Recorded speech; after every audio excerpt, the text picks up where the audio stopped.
Please welcome Co-Chair Emeritus of the Freedom House Board, Wendell L. Willkie II.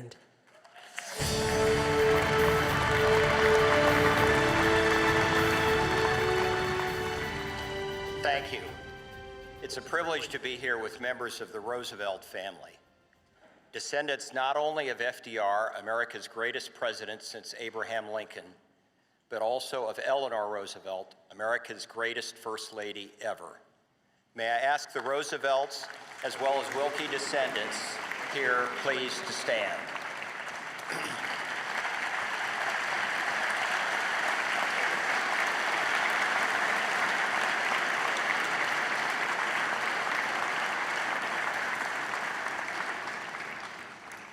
In 1941, Eleanor Roosevelt and Wendell Willkie and other prominent citizens came together to create Freedom House.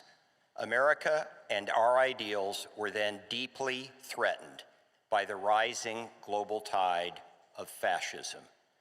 The Nazis had overrun Western Europe, and Britain was under constant, vicious aerial assault. But the prevailing mood in America in those days was deeply isolationist.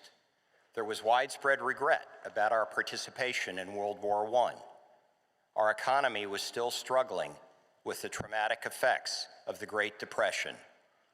And under the banner of America First, a highly charismatic and influential demagogue impugned the loyalty of Americans who believed we must prepare to fight Hitler. Well, Eleanor Roosevelt and Wendell Willkie believed otherwise. While they had major political differences, they were both committed to the principles of the Declaration of Independence, including the inherent rights of all mankind to live in freedom with self-government and equality under law. And each believed that the idea of America, despite our historic flaws, was, to borrow Lincoln's phrase, the last best hope of mankind. Both intensely believed that freedom's global progress was inherently in America's national interest. At home, Roosevelt and Willkie fought anti-Semitism and forced full civil rights for all Americans. Before his death in 1944, Willkie campaigned forcefully for American leadership in the post-war era, building upon not only our unprecedented economic and military strength, but also our timeless ideals and the goodwill that the promise of America inspired across the globe. Eleanor Roosevelt in 1948, as U.S. representative to the United Nations, led the creation and adoption of the Universal Declaration of Human Rights over Soviet opposition. It was an extraordinary diplomatic achievement that decades later contributed to the collapse of the Soviet Empire. In the post-war era, Freedom House campaigned for American leadership through the Marshall Plan and the creation of NATO and other international institutions to protect then vulnerable free societies against Soviet aggression.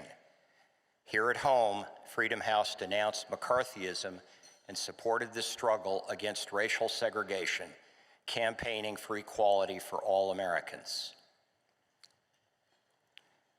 We live once again in anxious times. Freedom is in decline. Deeply polarizing forces are insidiously at work in our society. Unfortunately, we have leaders that appeal to inner demons and ignore the better angels of our nature. If Eleanor Roosevelt and Wendell Willkie were still with us, they would remind us that even in discouraging times, our American ideals remain our greatest source of strength and inspiration.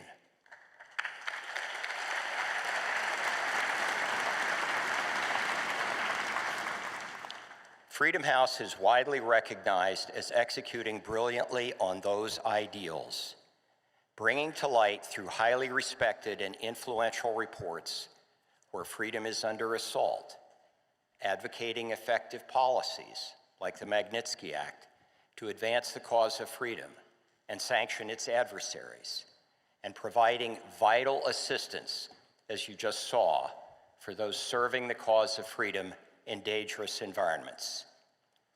This is our mission.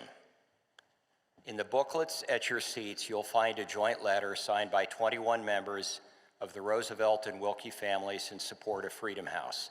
We are proud to stand with this organization, which needs your help to sustain and expand the impact you just witnessed in the video. My grandfather said, freedom is an indivisible word. If we want to enjoy it, we must be prepared to extend it to everyone. In supporting Freedom House, you demonstrate that the cause of liberty is still alive and well in America, and we continue to shine its light on the world. Thank you.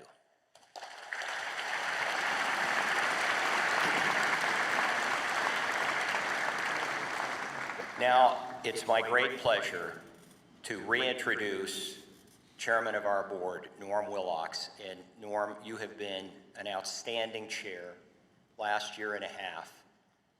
A year and a half ago, we were in the midst of a challenging leadership transition, and we were on the cusp of having all federal support discontinued. You've done a magnificent job chairing the board, providing strong guidance to the staff, and getting us to the point where we are now effectively launched for brighter days ahead. So Norm, thank you.